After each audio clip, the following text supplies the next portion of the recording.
21대 국회는 유독 일하는 국회를 강조해서일까요?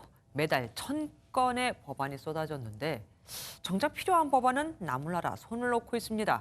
일을 하는데 우리한테 와닿질 않는 겁니다. 그 피해는 고스란히 국민들이 떠안을 수밖에요. 포커스M 노태현, 조창훈 기자가 연달아 보도합니다.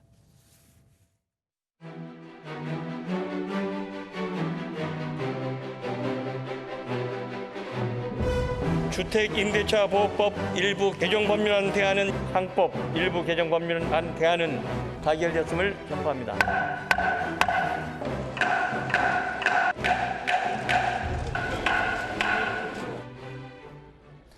지난해 5월 말 출범한 21대 국회. 지난 한 해 동안 약 7천 건의 법안이 발의됐는데 이는 앞서 18대 19대 국회의 2배가 넘습니다. 이 가운데 규제 입법은 1,400건으로 매달 200건씩 쏟아져 나온 셈입니다.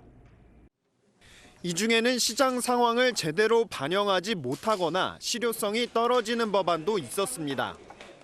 전월세 안정을 위한 임대차법은 그 취지는 좋았지만 집값이 오르는 상황에서 도입돼 오히려 전월세 폭등을 가져왔다는 게 시장의 평가입니다.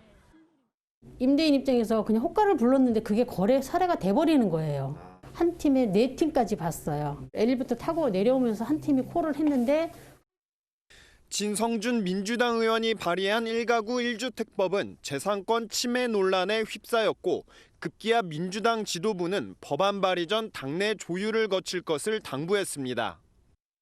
중대재해기업법과 경제 3법 등 기업 관련 법안에 산업 현장의 목소리를 반영해달라는 요구도 잇따르고 있습니다. 안전관리자나 이런 걸 다 두고 해도 참 사람이 하는 일이다 보니까 불의의 사고도 날 수가 있잖아요. 참 박스에 또 밀거려져서 넘어질 수도 있고 하는 일이 많은데 민사, 형사 이렇게 다 받아온 사업을 처벌하는 건 똑같습니다.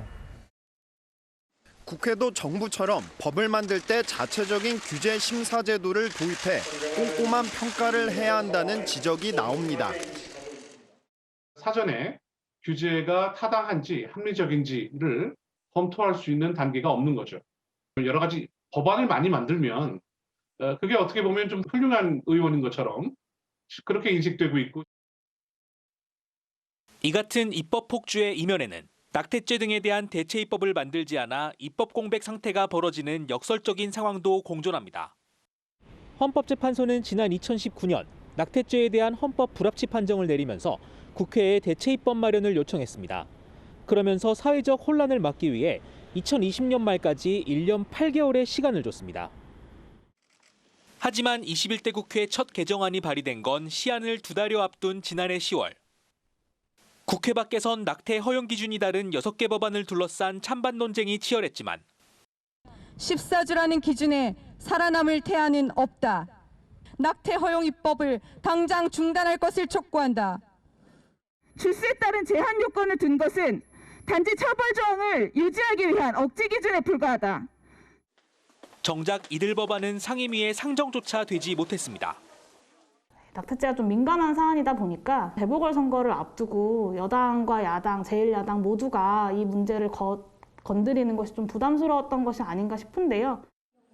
결국 해를 넘기며 지난 1일 낙태죄가 사라졌고 임신 22주 이상의 산모에게 낙태 시술을 시행하지 않겠다는 자체 권고안을 급하게 만든 산부인과 의사들은 진료 거부로 신고가 들어가면 면허 취소를 당할 수도 있습니다.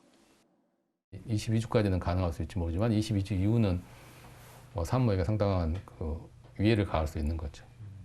낙태를 요구했을 때 못한다고 이렇게 말을 했을 때 민원을 넣을 수 있는 상황이 돼버렸죠. 자신들에게 유리한 법안은 밀어붙이고 사회적 찬반이 팽팽하거나 민감한 법안은 상대방 핑계를 대거나 나몰라라 하는 국회. 새해에는 밀린 숙제부터 처리해야 하지 않을까요? 포커스M이었습니다.